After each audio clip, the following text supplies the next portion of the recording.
once he's out of 6 episodes, and then we go to the highlights. And then pick up like I go to today, and I was like, well, maybe recap what happened. They don't talk about the Packers. No, I don't want to be wrong about it, but the Vikings might stay. but if it's to your benefit, Yeah. I don't like that outside.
with Spencer Holbrook. Brian, when you watched the film from last week, you talked about the red zone coaching scheme execution. What did you land on with that, and what do you feel like those are corrective things that are pretty easy to find? Well, there was quite a few plays in the red zone.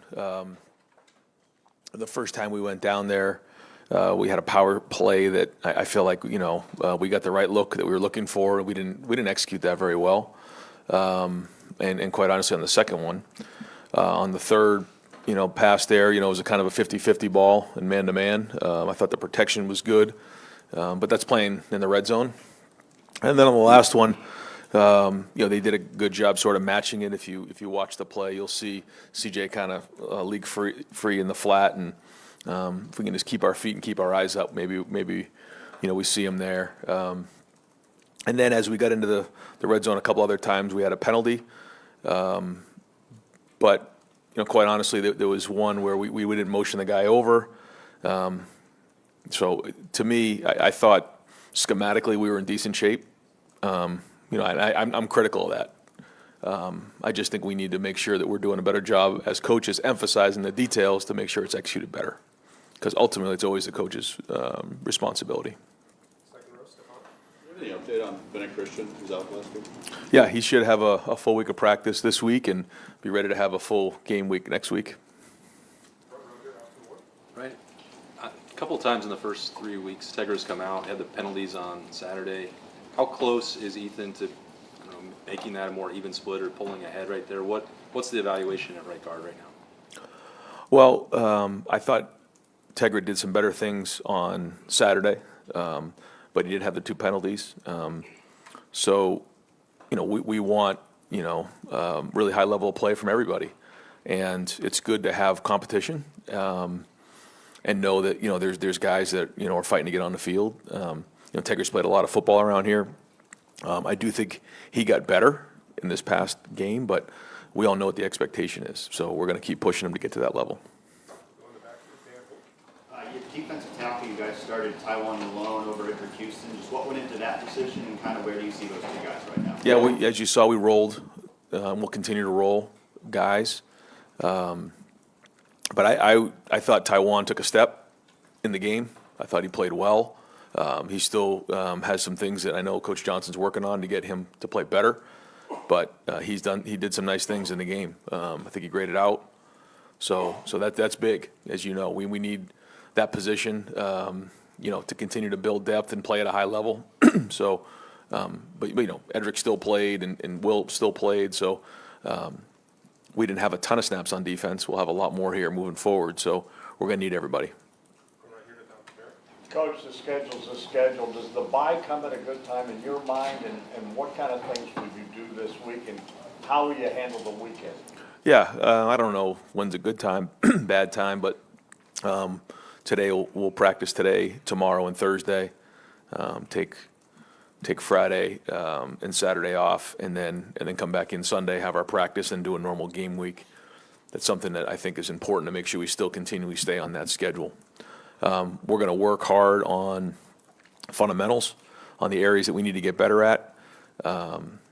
We know the next 4 games are going to be a challenge. This will be our first conference game here. This will be our first road game, and 3 of the next 4 will be conference road games. So, we have to prepare, to go on the road and play really, really good football. So we're going to look at the first 3 games, figure out the areas that we've done things well, where we need to get better at, take a look at our self-scout tendencies that, the opponents will be looking at on our end. And then I do think it's good, for these guys to get their legs back underneath them. August was a pretty physical month for us because we had to get ready in week 1. So it's really a combination of all those things. With 5 touchdowns of 40 yards or more so far this season, does it become more tempting to take those shots with the success that you've had? I love taking shots more than anybody, but it's not always there. Sometimes they're going to say, we're going to take away the shots. So when they're there, we'll be aggressive down the field, but that's why balance is so critical. Identifying what a defense is doing and then being able to take advantage of that. And we're looking to establish that. We're looking to establish how to, win the line of scrimmage, get the ball to our players in space, stretch the field horizontally and vertically. And, you can't just, break the huddle and look to launch it every play. It doesn't work that way. There's a lot of good coaches across the country, and they know who some of our skill players are. So we work hard on trying to, find those situations and find creative ways to do that. I thought we did a decent job of that with one of the play designs, the one in particular to Jeremiah where we brought Carnell in the backfield, the safety spun, so the middle field safety kind of found himself towards the line of scrimmage, tried to fight his way to get back. Brandon caught his attention, and we got behind him on that play. I thought the route to Carnell, was well executed. It was a really good route. We got the look we were looking for. So you don't always get that, and I think it's important for the quarterbacks to understand when we are trying to call a shot if it's there, because there's a lot of other shots that were called that, they were in a shell and you got to check the ball down.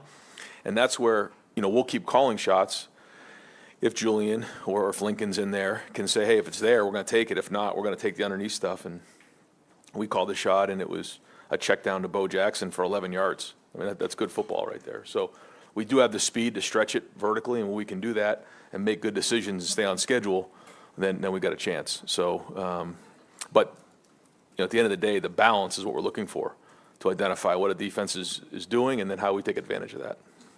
Second row middle, Doug Maurice. Ryan, things like managing a bye week and just keeping players fresh during the course of the season, travel, that kind of thing. Yeah.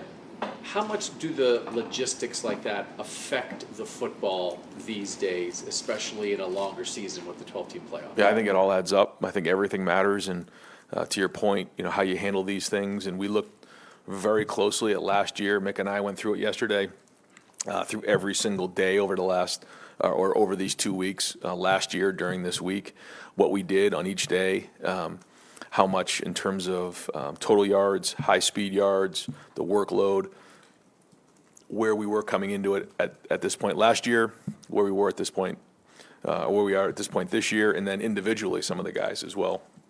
And so, that's the science of it. And then there's also just the coach and the common sense in you, just to see your team and what you need and where you feel like you're going, what the schedule looks like moving forward, the opponents, the travel. So we take all those things into consideration and want to make sure we have a fresh team. That's why I think when you look at how hard we practiced in August, the Texas game early on, I think it's going to be good here to get some good work in, but also have some of these days where they can get off their feet and be ready to go for a great 4-game run here. Got time for two more. We'll go to Bill Rabinowitz, front center. Bo Jackson's obviously made a splash so far. He seems to have an explosiveness that's pretty rare.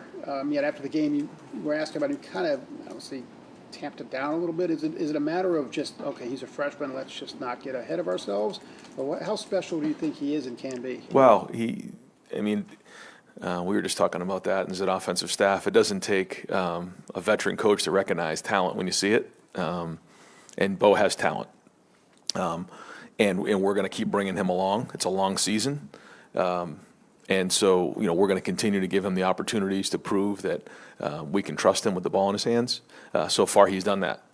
You can see his vision. You can see, his ability to catch the ball. He's got a lot of different skills. We're going to keep bringing him along. And the more he can take, the more we're going to give him. But I also think there's, just like any other position, there's a way you bring guys along. And, the number one thing is ball security, taking care of that football.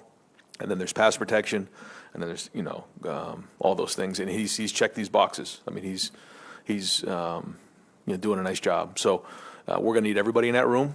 I think they're all a little bit different, which is unique. So it's our job to put them in a situation to be successful. But he's going to get plenty of carries this year. Last question, front row, Joey Coughlin. Ryan, when you have taken those downfield shots with Julian, he hasn't missed in any of those opportunities on those. Jeez.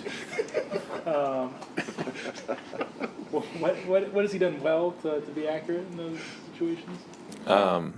Well, first off, you have to trust your footwork, and I think that is important when you're dealing with certain throws. You have to understand that there's a footwork that comes with it, especially when we're launching the ball so far down the field. There's a timing, and when you look at guys like Carnell and Jeremiah and some of the receivers we have, they can cover such so much distance in a short period of time. I think he does a nice job with the trajectory of the ball, because the more trajectory you have on a ball, the more margin of error you have. So actually the first go ball to Jeremiah, we usually like to throw that about 42 yards, what we call in a red line, which is an imaginary line, 4 yards from the boundary. And, on the red line, when you throw that ball, it's the wide receiver's job to make sure he's shielding off the defender and catching over his outside shoulder. When you throw the ball with a lot of air, you have the ability to maybe come back for it and things like that. So I think that was well done. On the two post throws, I thought both guys set on those angles, and he found the angle. But I think when you have such, fast guys, you have to be able to get that ball out there, and you got to put a lot of height on it and let them adjust to it. And even the one to Jeremiah, like, when you put that ball in the air for him and he jumps up and he's so big and strong, he can kind of shield the defender with his body, which is what he did. I feel like the one to Carnell, he kind of dropped that one right in the basket. But a big part of it is your footwork, because when you're throwing it that far, think about when you're throwing a ball from one hash mark all the way to the red line. Let's just say it's 42 yards. Well, you also have to take the distance of where it is on the field. So you may be throwing a 60-yard ball with a lot of air, and that takes everything you have. So you have to have your feet in the ground to throw those balls. And a big part of that is how your footwork is, where you're hitching, how you're hitching, and that certainly helps. And then the last part is you never want to be late. If you're late throwing the ball down the field, it's going to be different. The other thing I would say too is when you're throwing a deep ball into the boundary as opposed to the field, they're two different throws, because the one to the boundary is a lot closer than the one to the field. So there's a lot of things to take into consideration. We spend a lot of time talking about them, working them, and making sure that we're on point, because we always say around here, when you take your shots, we got to hit them, and that separates the success of an offense.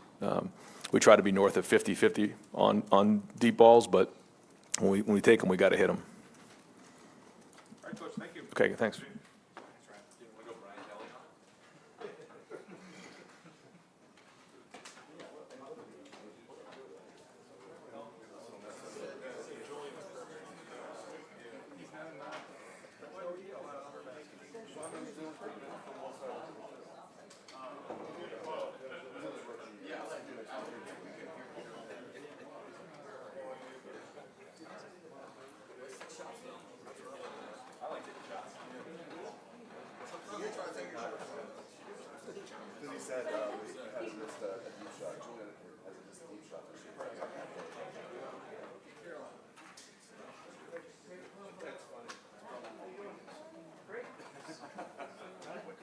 All right, folks, we're going to open up with Coach Patricia, front row, Dave Biddle, 247 Sports. Matt, where are you perhaps further along defensively than maybe you anticipated 3 games into the season? Yeah, you know what? That's a great question. We got some stuff in last week. I would say that I was glad to be able to get in and kind of get out there and practice. But our guys are doing an unbelievable job, I think, with the installations and the learning and the different pieces and putting that all together. I just can't give enough credit to the way that they've gone after this and studied and learned and practiced and improved. What's really been great is, we'll put things in, and sometimes you put things in and you're taking a look at it and you're like, man, I'm not really sure if I like that or not. And then they're kind of like, hey, let's give it one more look. And they've fixed it, or they've made you feel more comfortable about those calls, which I love, like that ownership that they've been able to do with some of the stuff that we've done. So it's been pretty good. Pretty good. Yep. We'll go over here to Kellyanne Stitz, WSYX. Just heading into the bye week, looking at the last 3 weeks, the defense has played very well. But what's the focus this week as you guys get ready to go on the road in Washington? Yeah, so exactly right. We got to go on the road now. We have a whole operation there that'll be a little bit different than what we're used to, communication-wise, and then certainly, Washington being in their home stadium and having that advantage for their offense. So that gives us some different challenges, and certainly just this. Teams get better each week, and Washington will be, the next best team that we face in their offense. And, Coach Fish does a great job. Jed does a great job with that unit, and their quarterback, and their skill players, and the running game, and all the things that they present from a problem standpoint. I think they're tops, in college football and a lot of offensive stats. So he's a great coach. They got really good players. This is a huge challenge for us, the travel and kind of the change of schedule. We finally kind of getting on like a normal schedule here in season. It's been nice to be home. I really enjoy our crowd. I enjoy our fans a lot. That's a big advantage for us. And so if they can travel and get out there as much as possible, that'd be awesome. I'm all for it. Tony Gerben, Buckeye Huddle. Matt, when you got a guy like Caleb who can do all of these different things, he needs a running mate that can handle all of the stuff he's not doing. What makes Jalen McLean that kind of guy, and what kind of potential do you see for him? Yeah, Jalen, I think, really has, followed along with Caleb in the communication. That's the biggest piece, with the safeties. They got to talk back and forth. And depending if you're playing, middle field close coverage or split safety coverage, there's a lot of communication that goes outside from that position and then towards the front. And I think that, just learning how Caleb approaches the game, Jalen's really done a good job of kind of following that model. And, it's always good when you have a great player in front of you and you do what he does. That usually helps you out a lot. But I think those two and their chemistry together, along with the linebackers, those are our main communicators. And Lorenzo's in there too a little bit, because he's kind of moving positions and tied into the middle of the defense more with the communication. I think those guys, those three in the back end, along with like Sonny and Arvell and Peyton, tying that to the front, it's been really good. I think that you see it in the meetings a lot. We talk in the meetings and we have that conversation in the meeting room, then you feel confident when you go out on the field, you'll be able to get that communication done in the moment. Pat Murphy, 24/7 Sports. Matt, the NFL, I don't think you have 70-0 games very often, or games where you can get as many guys in. How much of an adjustment has it been for you to try and coach off of games like that, where guys are getting away with maybe some things they won't down the road, as opposed to the NFL, where every week is a major challenge? Yeah, I think that's a great point of we've got to just be consistent with what we're coaching and what we're asking the guys to do, and the coaches have done a great job of that, and the players want that too. It's good to be able to have those reps in a game where you can kind of really get that fundamental technique down and that teaching and the communication down where it's happening at game speed. Practice is great, but there's nothing like being able to do it, live in that environment under that sort of, just stress of a game. So being able to evaluate guys in those moments has been really important. I think that's it's actually critical for us going forward as we are trying to identify players in different roles and then guys that can come in certain situations and earn different spots in different units that we have. So I've actually those have been really important snaps, I think, in the games that we've had where those guys have gotten in. Over here to the right, Dylan Davis, Delaware Gazette. Having a guy like Caleb McDonald and what he's able to do that big, playing with that kind of motor, what does that do to free you up in the back end and what you want to do there? Yeah, you love to be strong in the middle of the defense, and he is strong in the middle of the defense. He's right there, right in front of the center, right in front of the quarterback. And I think offensively, you're trying to figure out, okay, how do we get around this? That's the biggest thing. So that's a key piece for us. He's done a great job, I think, of really improving and showing just how big he can play inside. And sometimes what that does to a defense is it actually allows you to push your defense out a little bit more. Kind of went through that in some of the other nose guards that I've had or, interior guys that I've had where guys maybe can widen out some alignments. They can play a little bit off and deeper because it's going to take the play a little bit longer to get to them when you have that ability inside. So I think he's done a great job, but I think those other guys really, Will Smith showed up. He had a couple really good plays, and Edric does a good job inside, and Taiwan. Those guys have all really kind of every single week gotten a little bit better with that technique. I think, K-Max he's just ahead of those guys. He's done a really good job with it. Jeremy Birmingham. Matt, after 3 games back in the college game after 25 years or whatever, how has the roster size benefited someone like you who doesn't really subscribe to one defensive philosophy? How valuable has it been to just be able to tinker with any variety of formations or players that you want? Yeah, it's been fun having that many pieces, that much depth, and we have young guys in those positions too, but being able to put out different sub packages or different base packages and put some of those guys in those positions has been really good. And, I think those guys earned an opportunity to go play. So to be able to have that much opportunity to do that with those guys has been really good. And sometimes you got to be careful because I'm looking at the board maybe on a Tuesday and I'm like, oh, we can run all these packages. And you're like, all right, we can't get all that practice because you're trying to get everybody a job and a role. And I think the coaches have done a good job of putting different guys in those positions to be able to get them all out in the field. And I think all of these snaps that we're getting now are going to pay off, in the long run. We don't know what it's going to look like a month from now, but certainly getting as much game rep as we can now helps everybody, I think. Bill Rabinowitz. I don't think we've talked to you since beginning of the season. What went into the decision for you to stay on the field as opposed to the booth? Yeah, I've always been on the field calling the defense. And all the coordinating years that I had, I feel that being down on the field is good from a communication standpoint, talking to the signal callers. guys do both. You know, some guys are upstairs and it's much calmer. You know, it's a different atmosphere. You can see the game. You got to have great eyes upstairs, you know, when you're downstairs. But what's interesting for me in the college game is the video.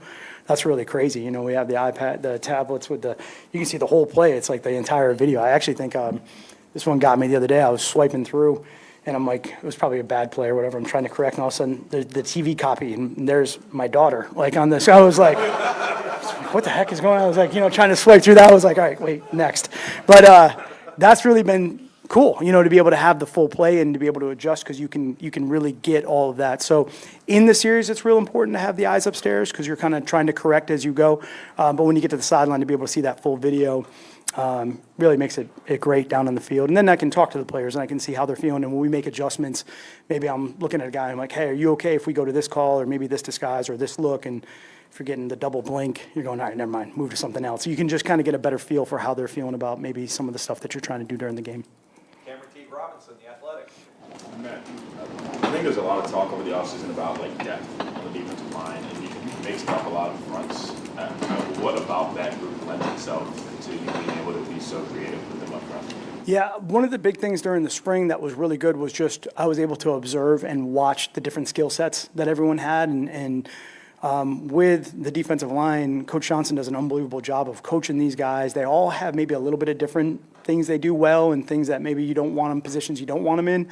And by being able to use multiple fronts and different looks, I'm trying to just get them in the best possible position to do what it is they do well so they can go play fast and aggressive. So using that variety, I think, hopefully has helped them as they're building their fundamentals and their techniques to be in positions that are advantageous for them. And like I said, Coach Shea does a great job of you know, we've put a couple different looks out there front-wise, and he's just been able to get them all lined up and get them ready to go, and the communication and the techniques and all that stuff. So he's done a great job with those guys. Bill Landis. Matt, when you have a guy like Arvell, who, I don't know if he is your best pass rusher, he's certainly one of them, but he's also really good at being a spy. How do you balance putting him in both of those roles? And is there anything that's advantageous when, like, the guy who can pass rush is also your best spy in terms of being unpredictable to the offense? Yeah, Arvell has a skill set that he can do a lot of things really well. Early in the game, he had a nice pass breakup too. You know, he can run and he's really long, so he can cover those guys. And just trying to pull a little bit of uncertainty in the offense to figure out what exactly is he doing on this play. I think that's the biggest thing that you can do with guys that have that multiple ability, you know, on the field. Pass rush, he's certainly dynamic if you can get him around the quarterback for sure, and he's big and long and can run and chase these guys down. So just continually asking him to do different things. He's done a great job of just understanding that and being put in positions. There's a lot of calls on the field actually where he might be changing some of the assignments based on different looks that we have, and his ability to do that has really been outstanding. So you like those pieces on the field, sure. Stephen Means, Cleveland.com. Just 3 games in, it seems like you found a defined role for Devin as a true freshman in that dime package role. Can you just evaluate what you've seen from him through those 3 games in that role, and do you feel like there's maybe room for him to be able to do more for you as the season progresses? Yeah, I think he's done a really good job of going out there and kind of handling. That's a pressure situation, 3rd down, some of those packages he's gone in, you know, 2-minute, whatever it is. You have to perform. You know, those are kind of got-to-have-it moments, and I think he's done a good job. There's certainly room for improvement, and he's a young player right now. He's still trying to get all of the different techniques and the alignments, but the communication's been great. Assignments have been really good. He's certainly very gifted athletically and can handle that. So hopefully these snaps that we're building on now can help, you know, him improve as we go forward. And certainly also we're trying to build our depth, you know, to make sure that we have that handled as we go forward, and putting him in that position, in that role, allows us to kind of build on that every single week. So there's things that we're doing in practice that maybe don't show up in the game, where he's getting the game reps to be able to get a good evaluation, maybe just kind of get him that exposure. But during practice, we're having him in some different positions too, where we feel like we're building confidence to be able to do that with him going forward. Deep right, Dan Holt, 11 Warriors. Washington's quarterback's a dynamic runner. What kind of challenge is that, and how much did it help to go against a guy like Parker Navarro this past week? Yeah, it certainly helped to be able to see that style of play. But, you know, getting to Washington, he's very much a little bit almost like Kyler Murray. Like that first step quickness that he has and his ability to get to top speed is it's explosive. You know, it's fast. He's quick. He gets out of the pocket, and he's got a really strong live arm. This thing can go downfield. They've got good players to get the ball to.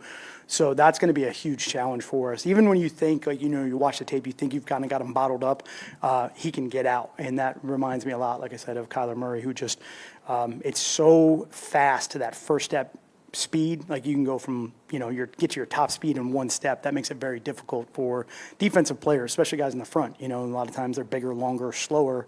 You're trying to rush, or you're trying to play the run game, because he can obviously run with the ball too a certain way. You think you have him leveraged, and then all of a sudden he sidesteps it, and then he's out the gate. So getting a look at that last week was good for us. Live in game, those reps will be valuable, and then it's got to really be next level as we go forward to Washington. Jeff Gilbert, Press Pros. Coach, coach pro guys for so long, coaching college guys.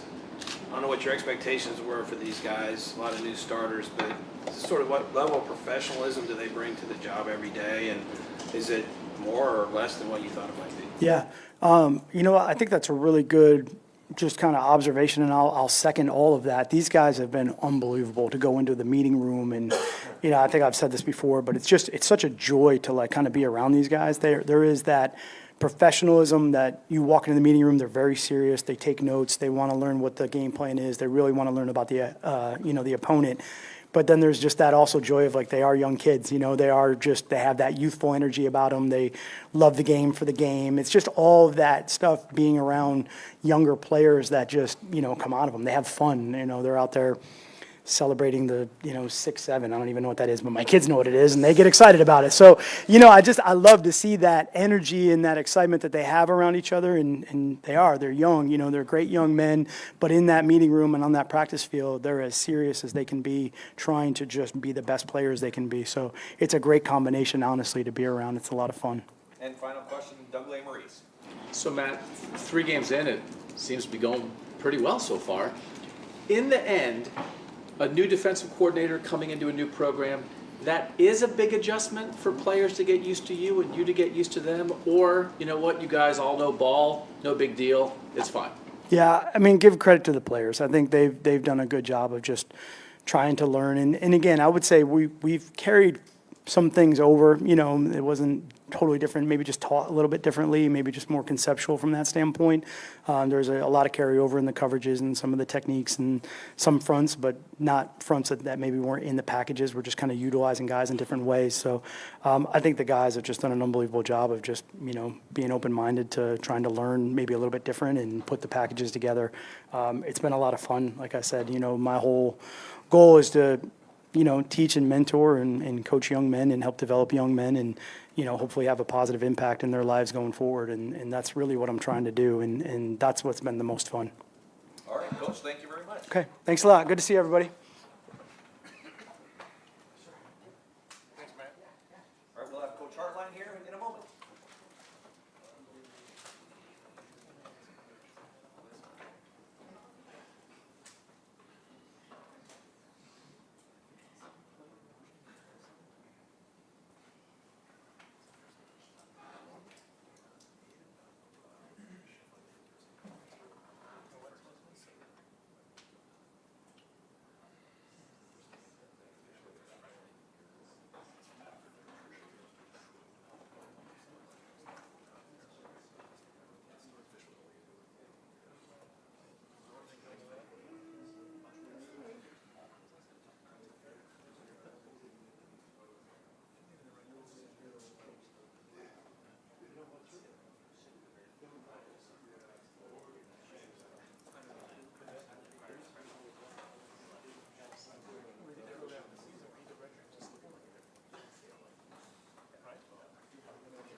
All right. Thank you for some time. Yep. Coach Hartline, we will open up in the middle, Spencer Holbrook, Letterman Road. Brian, last week Brian was talking about the ability to use all the tight ends, kind of keeps the defense on their toes, not really being able to identify what you guys are trying to do as the guy with the play sheet. How do you see that from the The tight end use? Is that what you're asking? What's that? What are you asking? As the guy with the play sheet, Brian Yeah. was talking last week about how the tight ends allow you guys to be multiple in everything you do, kind of keep defense on their toes, not really understand what's going on. How have you seen that evolve through 3 games? And do you see that as like an advantage for you guys? Well, I think anytime you can be multiple in personnel. You'll probably ask or demand different reactions by a defense. So, I think us having so many different guys available offensively, we want to try to use as many guys as possible. I think the tight end room has done a really good job. They're asked to do a lot of things, right? They have to run routes like a wideout. They got to block like an offensive tackle. They have to get all the run IDs, but they'll also be elite in the pass game if they want to play. So their job description is really vast, and they'd spend a lot of time, trying to do everything correct and everything at a high level. So I think rightfully so, those guys are mismatches potentially, right? What kind of opportunity do you have to run a route versus a linebacker, or are you just blocking a safety, right? So putting those guys in the right position can be a bonus for the offense, but you got to use them properly. But they've done a really good job. They do a great job at practice. So ultimately, for them to be worked in the game, I think is really really important. Again, they can do everything. You got to make sure you're targeted on what they do, and then it makes it hard for the defense to play them just one type of way. They got to account for them in all facets. Andy Andrews, 11 Warriors. I know there's only one ball, and he's done some good things blocking, but what's your evaluation of how Brandon's done these first few weeks, and is there going to be an opportunity to maybe get him more targets in the future? Yeah, I think Brandon's done a great job. I think he always is a guy that whatever his job description is done at a high level. So, again, as we're being multiple, as we talk about the tight ends, as we talk about Brandon, he's able to do a lot of different things. So his role is going to change constantly based on defenses and what they do, but anything we ask him to do, he does at a high level. So I'm not really concerned about the job description as it is just, where does he fit this week and in weeks moving forward, and then how defenses want to account for him. So the tool sets are vast. How we want to use them is probably what's going to change the most, week to week. But it's done a great job. Far left, Steve Hellwagen, 24/7 Sports. Hey, Coach. Obviously, the red zone was a little bit of a problem this past week. In there 3 times and got 2 field goals the first 3 quarters, whatever it was. But Coach Day was up here, said it was maybe a different thing on each set of downs and each play that kind of cropped up. And some of it was Ohio making great plays in coverage. Just from your standpoint, what are the things you guys are going to really drill down on to put the ball in the end zone in the games going forward? Yeah, I think combination of everything that Coach already hit on, right? So execution's part of it, but putting guys in right positions to make plays is another part of it. So we all own it as a group. We definitely want to score every time we get down there, that's for sure. But there was learning opportunities too. I think there was different opportunities for the quarterback to see things a little different things for us to make plays on the perimeter, but also even in protection. So everyone had their own little growth opportunity, and myself too, putting those guys in the right spots to make sure that we can execute at a high level. Obviously, every time we be in the red zone, the expectation is to score touchdowns, both from the outside world and in this building. So anytime we're not doing that, we're always looking for ways to enhance and do it at a more consistent level. So that was probably one of our first opportunities where it didn't go the way we wanted it to go, and that's a great chance to get a little better. Adam Jardy, Columbus Dispatch. Ryan, 3 games in the season, how's the new play calling setup going? What do you like? How are things settling in? Just in general, what are your thoughts?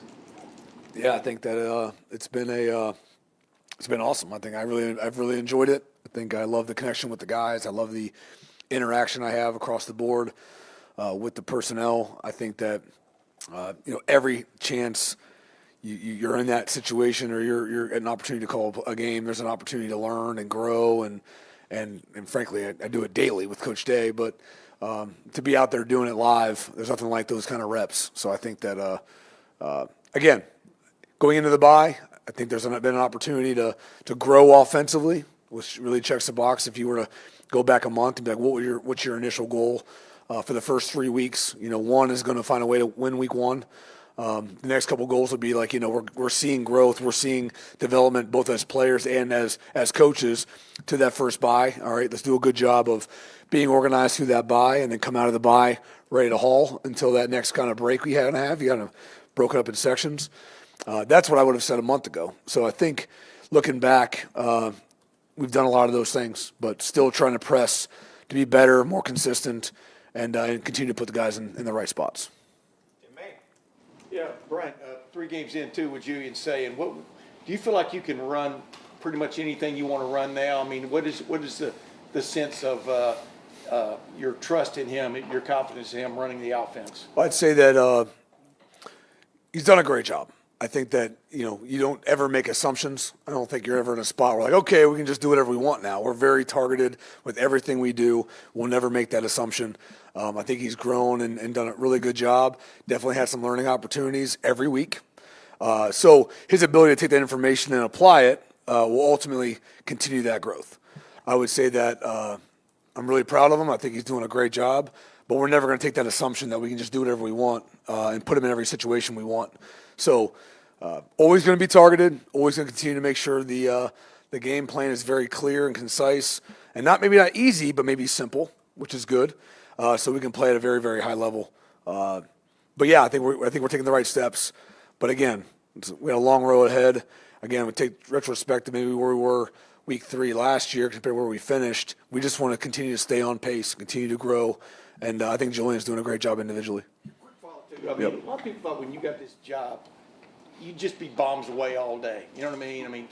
And I try to caution him. I've heard you talk and stuff. You really understand the importance of the run game, right? I mean, can you explain that to people of what it means to get 3 running backs going? Yeah, I mean, there's a lot of guys on the field at one time. It's not just quarterback and wideouts. So, yeah, I mean, I think talk for a while on this. Well, I would say that, we talked about Julian. Julian's a first-year starter, right? So his best friend should be a good run game, right? We have a great O-line that's doing a really good job of progressing in their own path. So I think, again, we got to where we were last year because of the run game. It wasn't just because of the pass game. A great pass game is complemented by a great run game and vice versa. So to have play-action passes, it's not great if you don't have a great run game and you don't have great tight ends that can do all those kind of things. So being very balanced makes it a little more difficult, I think, for the defenses to maybe pin you down a certain way. But I've always believed, I'm a big fan of play action pass. I love the art of selling something you're not doing. And so, yeah, I mean, that assumption would be a little too surface for me for the run game, but I appreciate you asking. Brian, you said repeatedly there that you didn't make assumptions about what Julian could do, but Coach Day said after the Texas game, maybe you guys could have put more on his plate. So at least in game plan or expectation-wise, how much has he exceeded what you guys thought going into the year? Yeah, I would say as a coach, you always want to be in that position where we probably could have done a little more instead of being like, oh, man, we did too much, right? So I think we've done a good job with that. Coach Fessler's done a really good job with that, Coach Day, and making sure we're really clean on what we put on his plate. He is continuing to do a good job with accepting more week to week and maybe some checks last week. And, so we're going to keep progressing that without being too much, right? It's all based on what fits week to week. It's not about always, hey, this is what we're going to do this week. Well, we're going to do what fits right for the team, for the personnel, for Jules, for the running backs, for the wideouts, and we try to make sure we focus it that way, not make assumptions.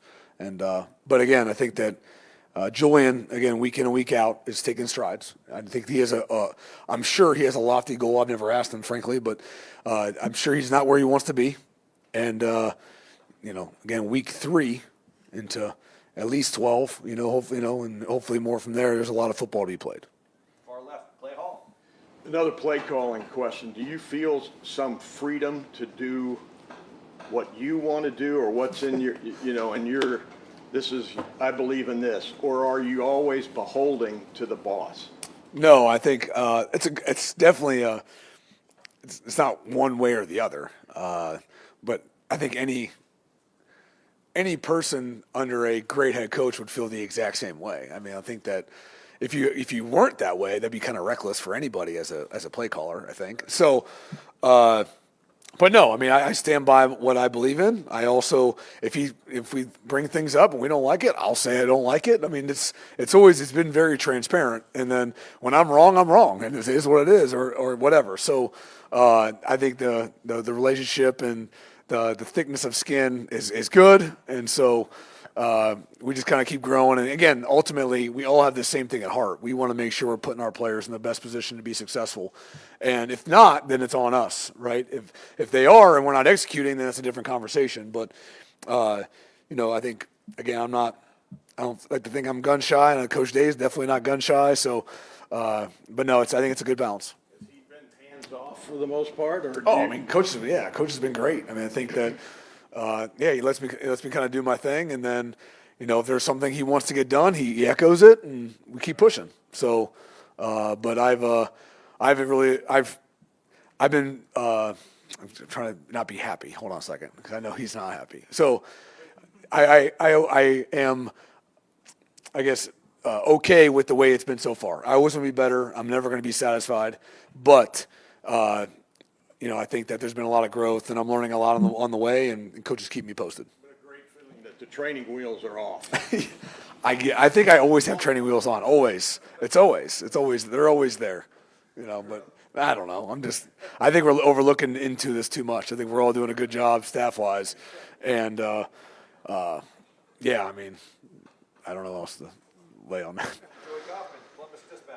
Brian, not a lot of guys have on this team. I don't think anybody has played at Washington. You played in the 07 game, known for being a loud place. Do you have any memories of? Yeah, I mean, we definitely had the same thing. I remember it not being as loud. I remember catching a fish in the market, right before the I think the Friday before the game, which was pretty cool. Todd Beckman threw me a touchdown, which was awesome. I landed on somebody's foot, hurt the heck out of my back. But no, it's known to being loud, right? So if you give them the opportunity to be loud, it will be loud. And but we did a good job that game, and we didn't really have much exposure to that. We will operate like we won't be able to hear ourselves, that's for sure, because that place is known for it, and it's a great environment. I mean, I think that's one of the best environments on the West Coast that you can find. So, first time we were there was in 08, I believe, or 07, and looking forward to getting back. Got time for just a couple more. Tony Girdman, Buckeye. Brian, when you, in your coaching career, when you finally got to the point where you're like, I do kind of want to be a coordinator, I do want to call plays, were you in your mind were thinking, boy, I hope I've got 5 tight ends and I can run a bunch of 12, 13, and 14 personnel when the time comes? Probably wasn't on my checklist. I was probably trying to see how many wideouts I could store on the field at one time. But there's growth. Right? I got out of my own little world. But, yeah, we have a heck of a room. We've kind of talked about that. And ultimately, it's got to progress. Where do we go from there? We're not going to be in a world where we live in 13 and 14 personnel. But when it's an advantage, we're going to use that advantage. And we feel really confident about our groups, both up front and the tight end group. So, but, yeah, I mean, we just kind of – I think the more you can do, the more you got to plan on, right? The more you do week to week, the more they have to prep for it. And as long as there's no fall off from group to group, advantage the Buckeyes. As a player, when did you, as the wide receiver you were, when did you fully appreciate the tight end position? I mean, I've always appreciated it. I always understood their job description versus my job description. I never thought I lived in a box per se, but I would say that as a coach, you see it even more because you don't realize as a player what you don't know, right? So, but I would say that the coaching they're getting, the execution that we have with them, has been very encouraging. Again, so we're going to keep building out our personnel packages to do vastly different things, so you don't get a beat on things. But it ultimately comes down to the players that make the things go. So. They've done a really good job of that. I've always had great appreciation for them. They've kind of been like wideouts, but they have to block the ends. We don't have to do so. A lot of respect for their job description. And final question, Stephen Means. Just kind of following up on the Brandon Ennis thing. The slot position has just been such a high usage spot here for so long, and so for Brandon to not necessarily have a catch, a position that's high usage. Did you still think he had a good football game, even if the ball wasn't necessarily in his hands? Oh yeah, I mean, it's kind of like whether you still play a really good basketball game, even though maybe you didn't score. It's like those elite basketball players talk about, to take a shot. It takes 1 or 2 seconds. So to let 10 seconds, 5 missed shots impact 30 minutes of play. It's just a small-minded approach. So even though there may not be a catch, I mean, the impact of getting the right blocks and being in the right spots and everything that we do ultimately dictates whether you have a good game or not. And when you have 110 yards and on 5 catches, but you had a lot of MAs, you did not have a good football game, even though everybody wants to praise you. But that's not how this is built. Like, ultimately, we are judged by, at least individually, right?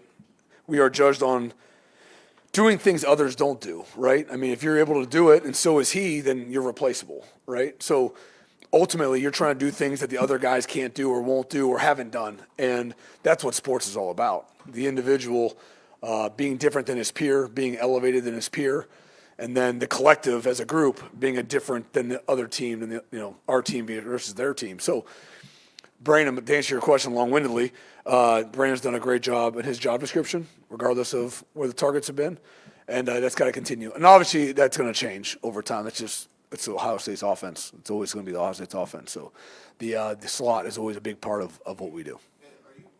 Happy with where your wide receiver depth is outside of those three right now? Yeah, I think really happy. I think, frankly, in my mind, got to continue to look for other opportunities to get more kind of rolling in there. I think I'd like to have more guys in there playing on Saturdays. And then that has to be worked on through the week. When you get to game time, especially being up top, it's a little more difficult. I felt that a little bit of getting guys going because I'm upstairs a little bit. Got to get that fixed. I will get that fixed. But that's probably one thing of area of growth. The guys are doing a good job. We're going to get more of those guys in the game. Coach, thank you very much. Yep. Thanks, guys. Thank you, Brian. Yep, thanks.